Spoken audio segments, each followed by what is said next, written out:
Hey everyone, it's John, and I want to talk about the blues today because it's affected so many different kinds of jazz and pop music, rock and roll, heavy metal, and there's so many ways of playing it, but I'll explain more later. Why don't I just start playing a blues? Okay, I'm just going to not do any particular tune, but just start playing in a C blues format.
So what makes a blues? I would say it's the template of, it's like the structure overall.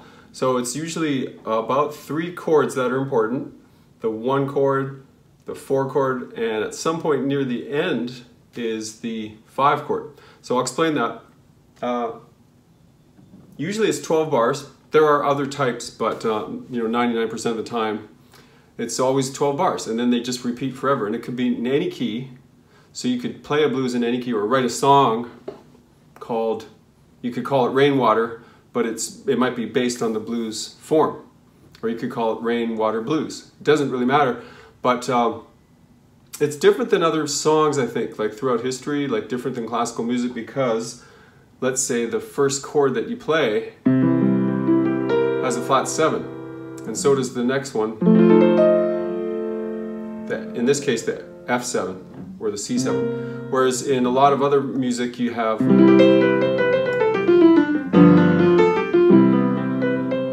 have like a natural 7, right? So right away, I think that's what made the blues, and plus the feeling and the emotion and the story that the original blues were telling about, sort of like a suffering and kind of venting concerns about things.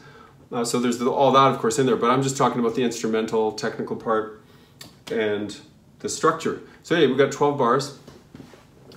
Everybody agrees that after 4 bars, after 4 bars of the 1 chord, which would be like, in this key, C, then there's a little bit of the 4 chord. That's pretty important, like everyone agrees on that. And then back to the 1 chord. And usually at bar 9 out of the 12, you have some kind of activity that involves the 5 chord. So, and then back to 1 again. So that's just this, maybe the oversimplification. And to me, sometimes young students will play it like they'll play a blues scale over it. So it'll sound like this.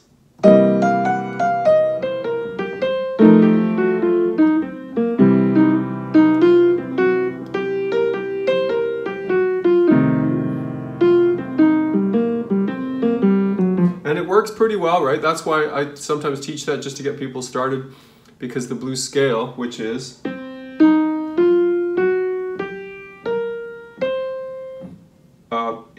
in this key, or at least that's the C blues scale for the C blues. Okay, for A flat, you would have a whole different other scale. You would have the A flat blues scale for A flat. And I don't think they called it that back in the 1920s or 30s. Maybe that term only happened in the last 30 years or something, 40 years, I don't know. So it's kind of a modern term, but it is kind of a one-stop shop where it will sound pretty good over the whole thing. I personally like to play more than just that. And I'll show you what I mean. I'm just going to demonstrate a C blues again, and I won't play the blues scale much. I'll try to more concentrate on the other notes. Like, for example, I'll play the C7 notes that are kind of very much strong indicators of C7. And then I'll play F7 and the notes that are critical to making that sound like F7, and then and so on. And let's see if you can tell the difference. So.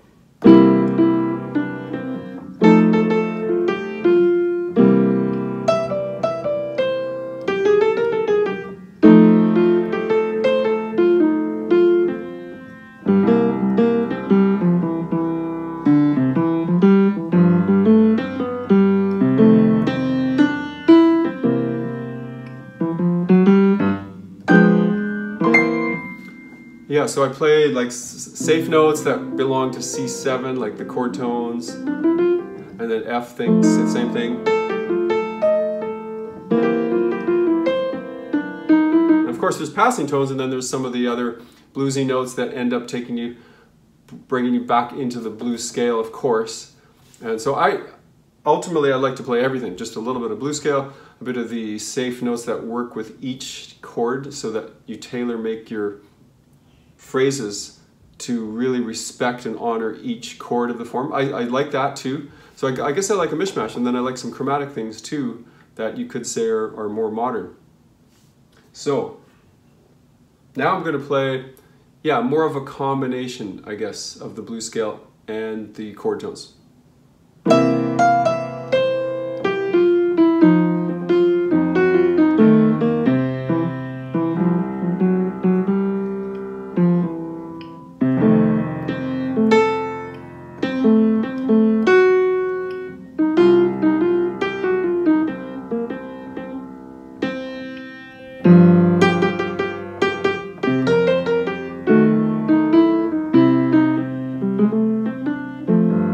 One more.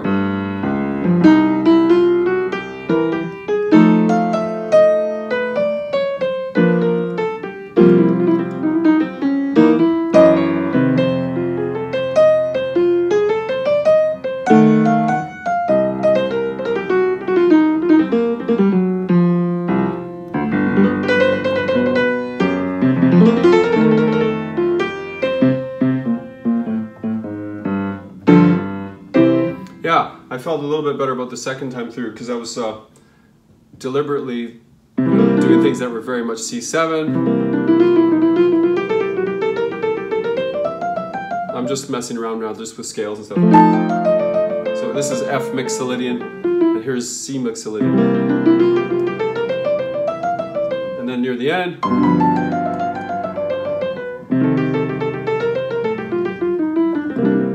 right? So just because you're in a C blues, yes, it's true, you could play a C blues scale for the entire form, but I think it sounds better and more advanced or more mature if you switch a little bit when you get to the 4 chord, the F7, and when you get to that 5 chord near the end. If you honor those just a little bit, you can still keep your fun, nice blues tones. But yeah, so that's basically the blues. It's 12 bars. It's 1, 2, 3, 4. Sometimes you go there for the second bar. And 3, 2, 3, 4, 4, 2, 3, 4. Now the bar 5, go to the F7 again, and back to 1, 1. Now bar 9 is the 5 chord, F7 and 1. Some kind of cadence to finish it off. And there's other variations, like near the end you could also just do a big 2-5-1. So at bar 9 you could just go 1, 2, 3, 4, 5.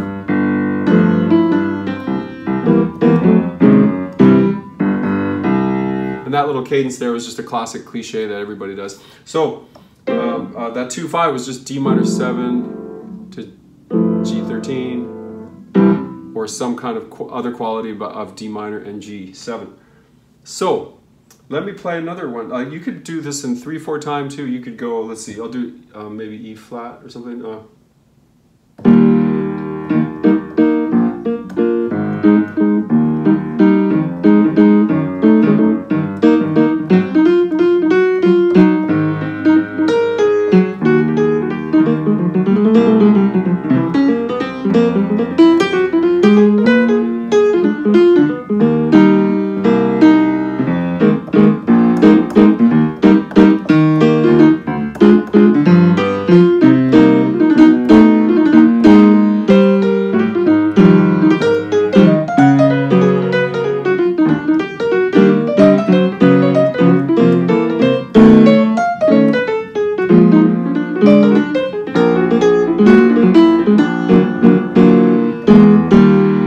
So that was 12 bar blues in E flat, but I did kind of what they call as a bird blues, because it was named after Charlie Parker, who kind of invented it.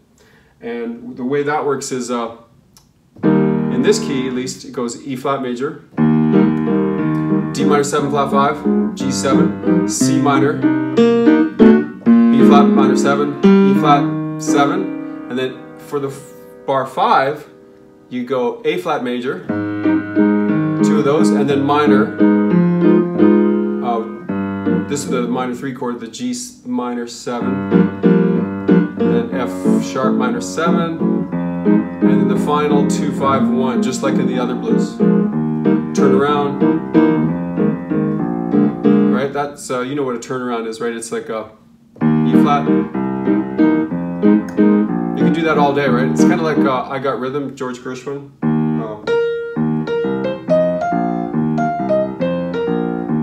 So it's like 1-6-3, they call it 1-6-2-5. And that's because the numbers of the scale are 1 in this key, 6, 1, 2, 3, 4, 5, 6. So 1, 6, 2, because that's the second scale degree of E flat, so 2, and then 5. Right? E flat major, 1, 2, 3, 4, 5. 5 is B flat, B flat 7. So 1. Yeah, so and then also I was doing a couple of swing blues, right, so far today, but let me just think of something more straight. So it's a little hard to coordinate. I can't play as much stuff in my right hand when I do busy stuff like this, but let's do it in a different key. So this is an old thing from the, I think it's like the 30s or something. Well, I won't be able to say 30s in a few years, because then I'll have to indicate which 30s.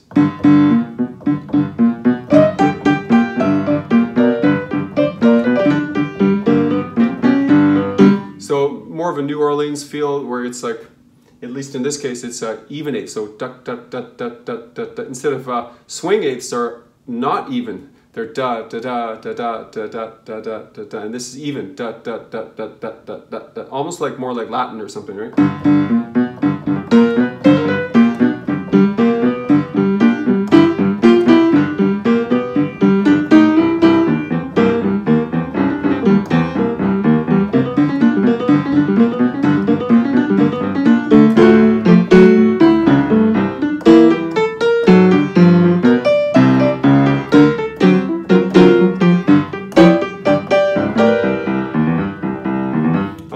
There's others too that you could go, let's see. Or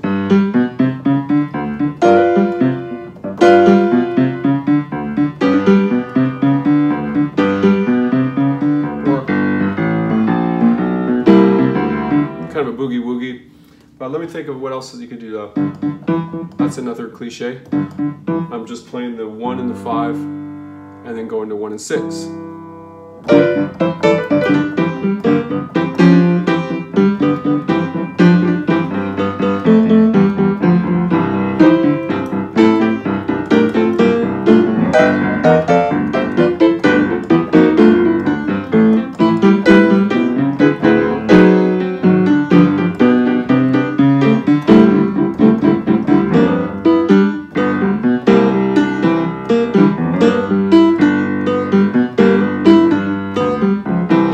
And one of my favorite things to do in blues, or at least when I hear others do it, is repetition in different ways. So for example, I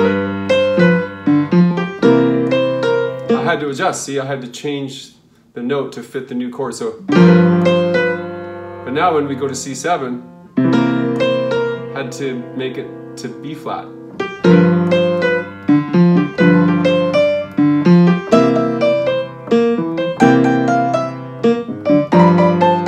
See, I'm doing variations, so it's the same little riff. Let's think of a new one. Let's see. See, I had to change it. But if I stayed there for the next chord, it sounds a bit weird, right? So how about...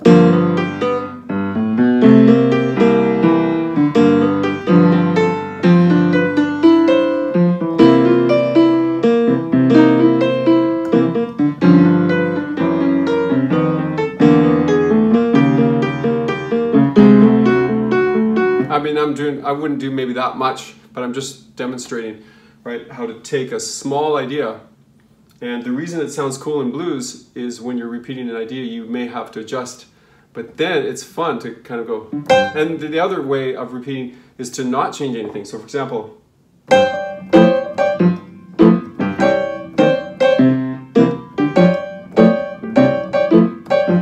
see, I don't know if you can see it, but I didn't change these notes at all, because they happen to be the kind of common safe tones that sort of work in all these keys of this particular blues.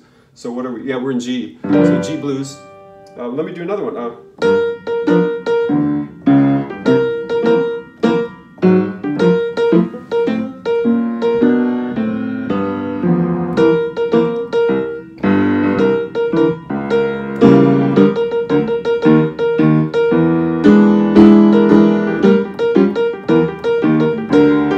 And that's kind of neat because you have all these crazy chords changing like crazy, but then there's something solid on top that doesn't waver. So it's I like both opposite ends of the spectrum. Yeah, so maybe I can try one more. Let's see what I can do.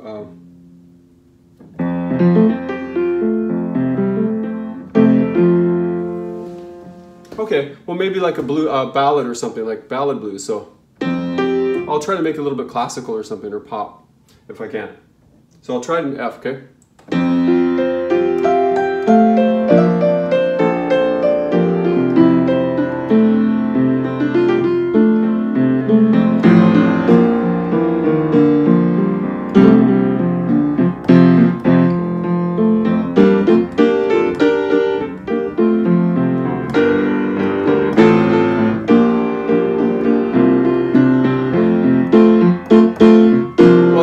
A bit more gospel, but let me see.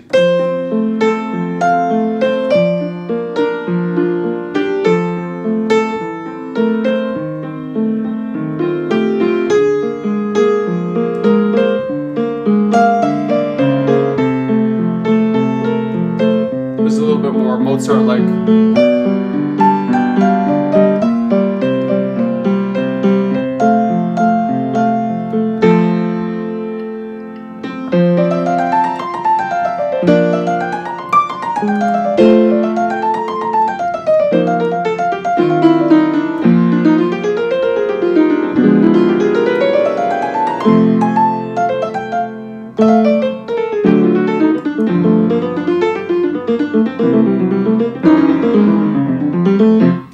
I ended up kind of going bebop-y, but I was trying to play like, you know, there's this sonata in Mozart where there's all these scales. So I was trying to do that, and plus a little bit of an Alberti bass. So it can sound like movie music, you can make it a little bit more grand, right, with piano.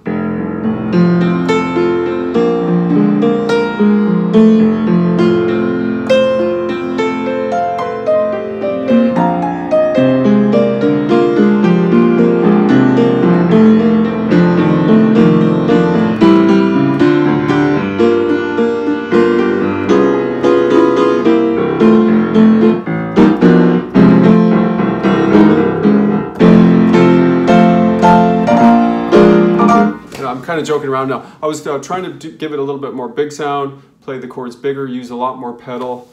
And so I don't know if I covered everything on the blues, but those are just some things. So the most important thing is to know your form of this. After having taught this a lot, that's the thing that seems to... So even if you're away from the piano, just write down the form lots so that you can just see it in your mind and maybe recite it verbally. Like how many bars of this, how many bars of that.